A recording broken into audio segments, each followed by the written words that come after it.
Now let us look at the key features of digital system.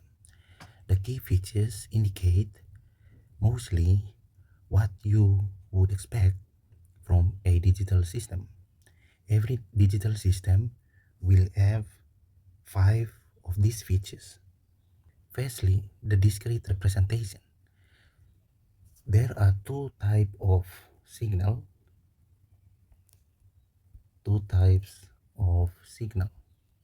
representation.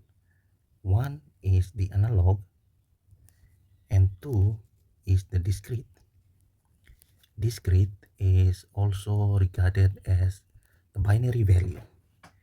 In terms of analog, if I can show it graphically, analog can be any values like this, where it has amplitude and a time. However, when we say discrete, the difference is that the values is mostly connected to a sample. What do we mean by the sample? Which represent the period. So previously I say time is represented using the n. So it has amplitude, and this discrete time is mostly talk about having an integer value. What you would expect to see from an integer value is a number representation. 0, 1, 2, 3, 4, and etc. So in each of these integer value, you will either have one of the state which can be 0 or 1, 0, 1, and etc. So each of these discrete time is corresponding to one of the value which is in a digital state. Unlike for analog signal, analog, it has a continuous range of values. That means the value can be 0.01, 0.5, 0.6 or 7, maybe 1, 100, and etc. In that case, each of these will have a continuous time value, and it can be, for example, 3, 0.4, 9, 1000, and etc. So you can see the difference. The difference between the amplitude of an analog signal is continuous. That means we can sample this signal at any interval. But with a discrete time, it is restricted to only integers value. So any signal that is sampled will be sampled with respect to 0, 1, 2, 3, 4, and etc. No intermediate values such as 0.5, 0.7, 1000, 10,000, unlike what you can see from a continuous time signal. Therefore, most of the digital system, they operate using a discrete time. And for analog signal, they operate in a continuous time. So this is the major difference between the term analog and discrete. So when we look at discrete representation, it is nothing but uses the binary 0, 1, or we regard it as high or low, as we discussed previously. Later on, when we discuss analog to digital converter with respect to digital signal processing, you will be able to understand what do we mean by a continuous time and a discrete time. Secondly, it talks about precision and noise immunity. That means the system is less affected by the noise and signal degradation compared to analog system, because it uses only a binary value which is 0 and 1. Every state of the system, although the system is affected by, for example, a temperature, there is a temperature variation, it won't affect the signal because the signal is only operating with two states, 0 and 1, compared to a analog signal. Example, if we have analog signal which is like this inside a analog system or analog circuit.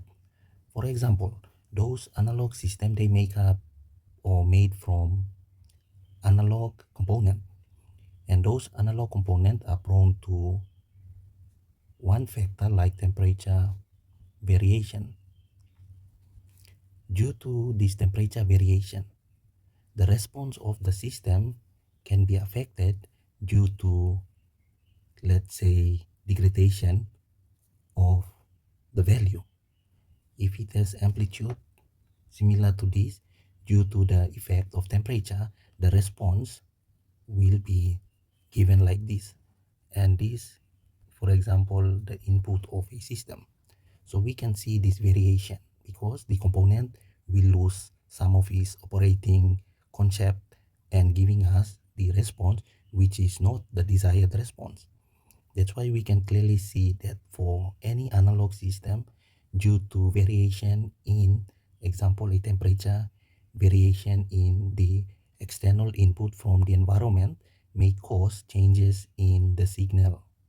That is why analog system is not that much needed in the modern days. We can summarize that analog system are prone to variation in circuit parameters. Circuit parameters are like the voltage, the current, the inductance, the resistance. Therefore, analog system may prone to those change in variation in those parameters. Thirdly, it is talking about programmability. That means a digital system can be easily reconfigured using a software like a computer or a smartphone. Most digital systems are programmable. Why do we mean it is programmable? It is easy to change the bits in a system. Imagine we have input to a digital system and we expect the output from a digital system. And we know that a system can alter the input in a ways where it can process the input data, it can store the data, and thirdly, it can transmit the data. So this is the function of a digital system. In order to process the data, to store the data, and to transmit the data, all of this data must be in binary.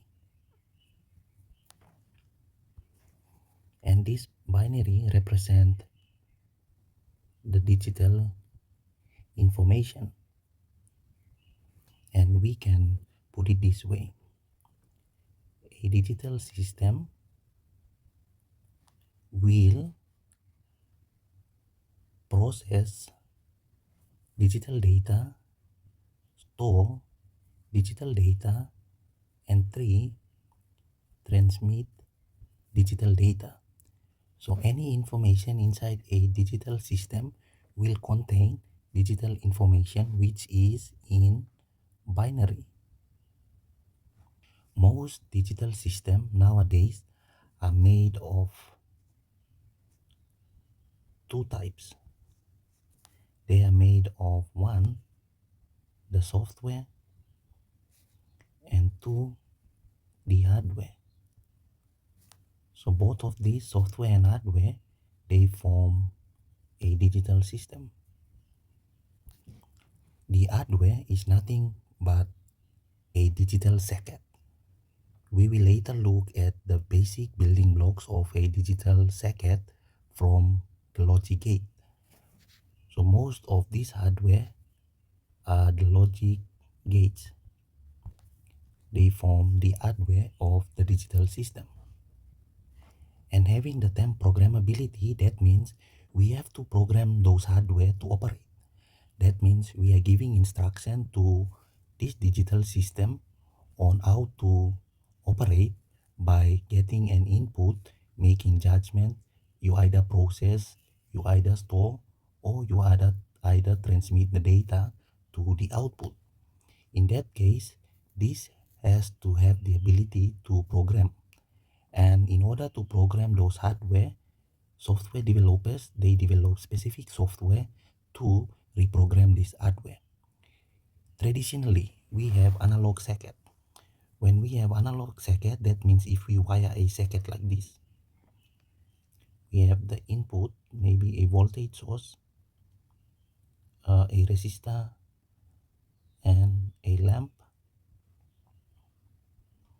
And example, we can have a switch to another lamp connected to the output.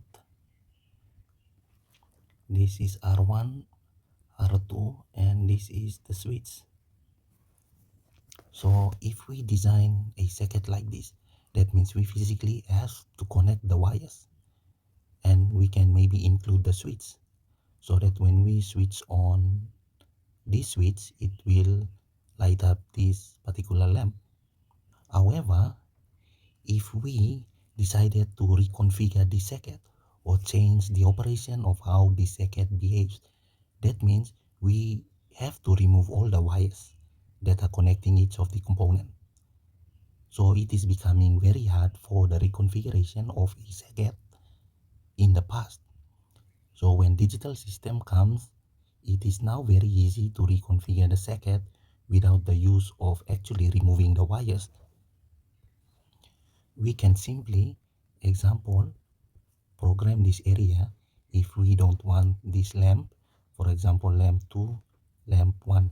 We only want this lamp 1 to operate and we don't want lamp 2 to operate. So we will program the chip to isolate this particular area. So this region won't be in operation. However, sometime later, if we want to make sure both of these lamps operate, then we will only program to reconfigure this area to be active so that both L1 and L2 will operate. So this is the beauty of a digital system. It is helping us not to actually rewire the circuit. We can just program to isolate areas that we want to use or we want to isolate. Therefore, with programmability, we can simply add a programmer to enable the reconfiguration of the behavior of how the digital system will operate. So without such software, we cannot be able to program a digital system. Therefore, a digital system is made up of two main components. One is the software and the other one is the hardware. Example, you have your laptop. This is your laptop. We can say the software can be the Microsoft Word, and the hardware is the hard drive. So hard drive can be seen as a storage device which will store the data.